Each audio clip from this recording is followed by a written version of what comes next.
Lakshmi. Geneva में America और Iran की बातचीत से पहले ट्रंप को एक बड़ा झटका लगा है। ईरान के सर्वोच्च नेता अली खामनेई ने यह कहा कि अगर अमेरिका के पास दुनिया के सबसे खतरनाक जंगी जहाज हैं, तो ईरान के पास ऐसे जहाजों को समंदर की गहराई में डुबोने वाले हथियार हैं। ईरान के इस आक्रामक रुख ने ट्रंप की बहुत सी उम्मीदों पर पानी फेर दिया है।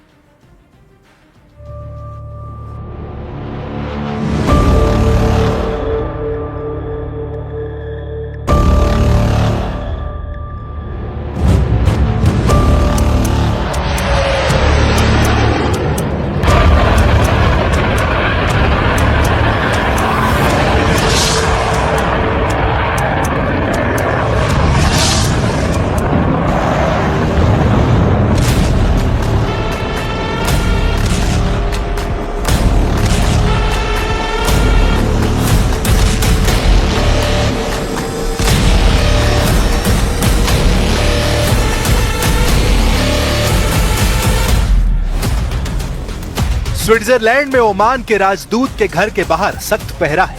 अमेरिका इस 4 दीवारी का सीक्रेट आउट नहीं होने देना चाहता है। वजह यह है कि ट्रंप ईरान से एटमी डील फाइनल होने से पहले बहुत ज्यादा भड़क गए हैं।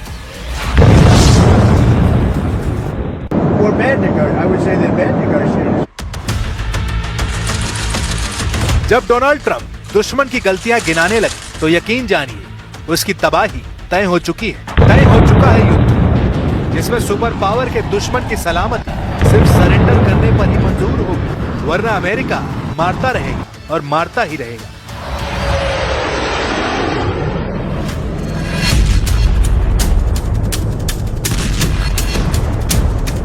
तब तक मारेगा जब तक कई नस्लें ना तबाह हो जाए। अमेरिका को मुल्कों को बर्बाद करने का अच्छा खासा अनुभव है। फिलहाल सुपर पावर के टारगेट पर ईरान है।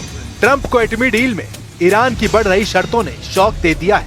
ओमान के बाद जिनेवा में हुई बैठक ज्यादा विस्फोटक ग्राउंड तैयार करने वाली साबित हुई है, क्योंकि ईरान की सुई एक ही जगह पर टिक गई। ईरान ने ट्रंप का ऑफर ठुकराते हुए सिर्फ परमाणु प्रोग्राम पर डील फाइनल करने का ऐलान किया है, जिसके बदले में ईरान ने अमेरिका के लगाए सारे बैन हटाने की शर्त भी जोड़ रखी है। वहीं ट्रंप चाहते हैं कि ईरान अपने मिसाइल प्रोग्राम और खाड़ी देशों में मौजूद लड़ाका ग्रुप पर भी डील साइन करे। इसके बाद ट्रंप ईरान को राहत देंगे या नहीं, ये वो तय करेंगे।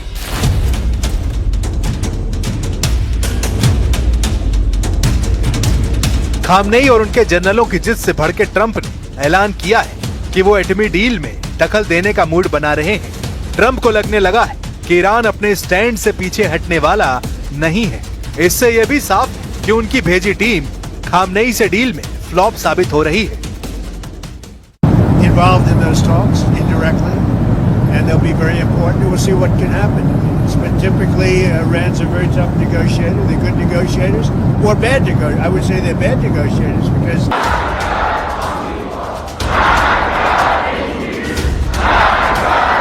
ईरान डील चाहता है, उसे इंकार नहीं, लेकिन डील सुप्रीम लीडर के उसूलों पर होगी, खामनेई के बनाए नियमों पर होगी। ट्रंप के आंख दिखाने, गुर्राने और जंगी बेड़ों से ईरान डरने वाला नहीं। इजराइल आरोप लगा रहा है कि ईरान का इरादा ट्रंप से डील का नहीं है, इसलिए उस पर वक्त रहते एक्शन लिया जाए।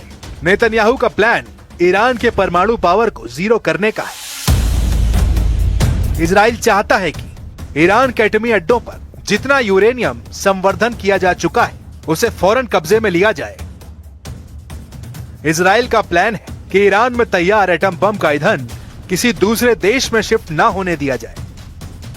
नेतन्याहू ने इरादा जाहिर किया है कि ईरान के सभी एटमी अड्डों और इंफ्रास्ट्रक्चर को बमबारी कर तबाह कर दिया जाए। खामनेई की मिसाइल पावर को खत्म करने के लिए Israel missile technology control regime की लिमिट लगाना चाहता है। इसके साथ नेतन्याहू को ट्रंप से उम्मीद है कि वो ईरान समर्थित टेरर ग्रुप का सफाया भी कर डाले। ऐसे में तय ईरान को करना है कि वो डील चाहता है या ट्रंप का ताप झेलने की जोखिम मोल लेगा, क्योंकि अमेरिकी सीनेटर लिंडसे ग्राहम ने वार्निंग दी है कि ईरान के पास महीनों नहीं सिर्फ कुछ हफ्तों का टाइम बचा है।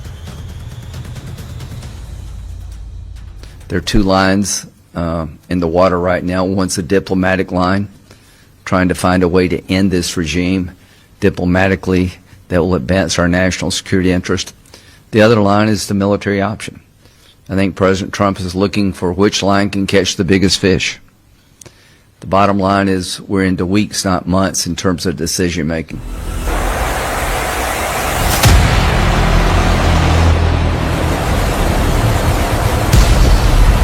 अमेरिका की जंगी तैयारी, ईरान के करीब बढ़ता हथियारों का जमावड़ा, खाड़ी देशों में अमेरिका के दोस्त देशों का पाला बदलना, सारे सिग्नल युद्ध के हैं। CNN की रिपोर्ट के मुताबिक ब्रिटेन में मौजूद अमेरिकी एयरफोर्स से हथियारों को ईरान के करीब लाया जा रहा है, जिसमें रिफ्यूलिंग टैंकर और फाइटर जेट शामिल हैं। रिपोर्ट में जानकारी दी गई है कि अमेरिका ब्लू बैटल ग्राउंड में एयर डिफेंस सिस्टम की तैनाती बढ़ा रहा है। फ्लाइट ट्रैकिंग डेटा से पता चलता है कि दर्जनों अमेरिकी मिलिट्री कार्गो प्लेन ने अमेरिका से जॉर्डन, बहरीन और सऊदी अरब तक सामान पहुंचाया है।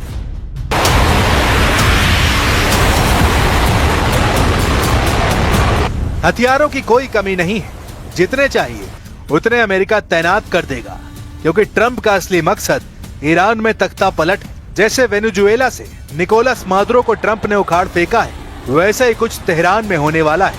अमेरिकी सीनेटर लिंडसे ग्राहम ने ये बात तभी जुबान कह डाली है। तेल अवीव में लिंडसे ग्राहम ने कहा है कि ईरान के supreme leader Ayatollah Ali Khamenei की सत्ता को हर हाल में जाना होगा, जिसके लिए अमेरिका पहले उन देशों को तोड़ने में लगा है जो ईरान के साथ दिख रहे हैं।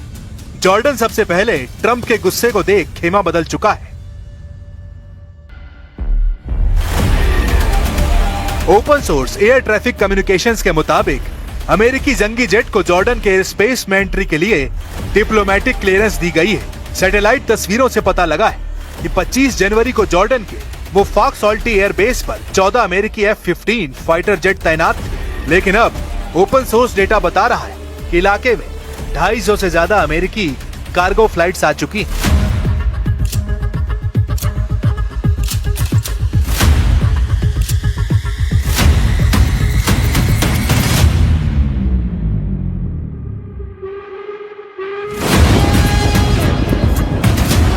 दो कैरियर बैटल ग्रुप, खाड़ी देशों में 20 अड्डों पर युद्ध की तैयारी।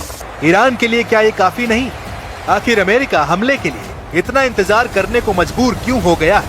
क्यों अमेरिका 2 महीने से वॉर प्लान बना रहा है? सुप्रीम लीडर अली खामनेई बता रहे हैं कि अमेरिका डरा हुआ है। अमेरिका के परमाणु जंगी बेड़े जितने खतरनाक हैं, उन्हें बर्बाद करने वाला हथियार ईरान के पास है। सुप्रीम लीडर ने ऐलान किया है कि उनके कैरियर बैटल किलर अमेरिका की चूल्हे हिला देंगे।